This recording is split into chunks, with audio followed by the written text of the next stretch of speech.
দুটো ব্যক্তি হয়ে চলবে দেখতে পাচ্ছিস না আমার হাত পা কাঁপছে আমি আর হয়তো বলবো না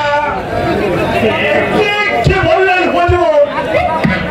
আপনি বাঁচবেন না আজকে আমাদের রেখে চলে যাবেন আমার হৃদয় ভেঙে দিলেন হুজুর আপনি চলে গেলে আমাকে আদর করবে আর হচ্ছে আমাকে করে রাখবে আমি আপনাকে মরতে দিব না হুজুর আমি আপনাকে মরতে দিব না আমি যেমন করি হোক আপনাকে আমি বাঁচাবো পারবে না সালামত তোরা আমাকে বাঁচাতে পারবে না আমি স্পষ্ট দেখতে পাচ্ছি মৃত্যু আমাকে হাত ছাড়িয়ে রাখছে হয়তো এক্ষুনি আমি এই সুন্দর পৃথিবী ছেড়ে চিরবিদায় নিয়ে চলে যেতে হবে শীঘ্রই বাহাদুরকে ডেকে দে ঠিক আছে হুজুর আমি তাই যাচ্ছি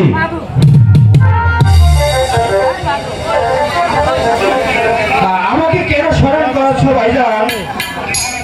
হ্যাঁ ভাই তোদের মায়া মমতা আছে হয়তো আমার এখনই চলে যেতে হবে আর হয়তো আমি আর পারবো না ভাই মৃত্যুর পূর্বে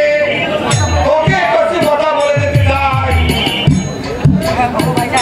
বলো ভাইজান মরার আগে আমার একমাত্র পুত্র আলমকে তোর হাতে তুলে দিয়ে যাচ্ছি এই পৃথিবীতে তাকে দেখার মতো পৃথিবীতে আর কেউ নেই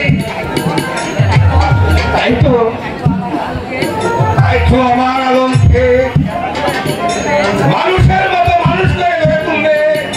যুদ্ধ বিদ্যায় বেশ পারদর্শ করে তুলবে তারপর সেই বড় হলে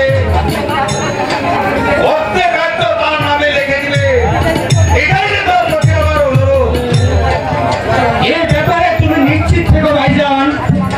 আলম আমার একমাত্র আদিশ পুত্র তাকে আমি দেখবো না আমি তাকে লালন পালন করে লেখাপড়া শিক্ষা দিয়ে মানুষের মতো মানুষ করে গড়ে তুলবো তবু আলমের এতটুকু ক্ষতি হতে দিব না ভাইজান সত্যি বলছিস ভাই বিশ্বাস হচ্ছে না ভাইজান এই আমি তোমার কাছে প্রতিজ্ঞা করে বলছি আলমকে লেখাপড়া শিক্ষা দিয়ে তাকে রাজ্যের নবাব বানাবো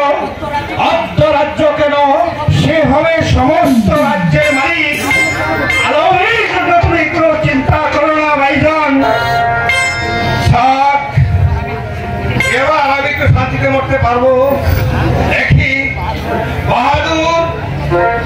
তুমি একটা বন্ধ করে যাচ্ছে কেন ওই ছেলে ভাইজান মৃত্যু আমাকে হাত ছেড়ে ডাকছে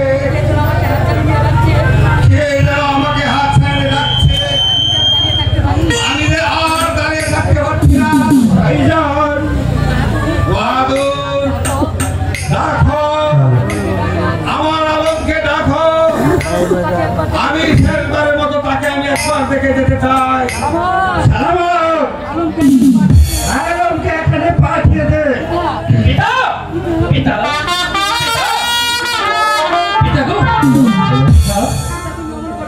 তুমি অমর করছো কেন পিতা বলো না পিতা বলো তুমি চলে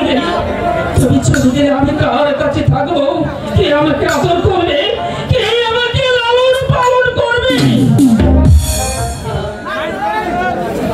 আমি চিরদিনের মতো চলে যাচ্ছি বাবা আয় আমার কাছে আয় শেষবারের মতো তোকে একবার দেখে যেতে চাই পিতা গো তুমি চলে গেলে আমি কার কাছে থাকবো পিতা কাঁদিস রে বাবা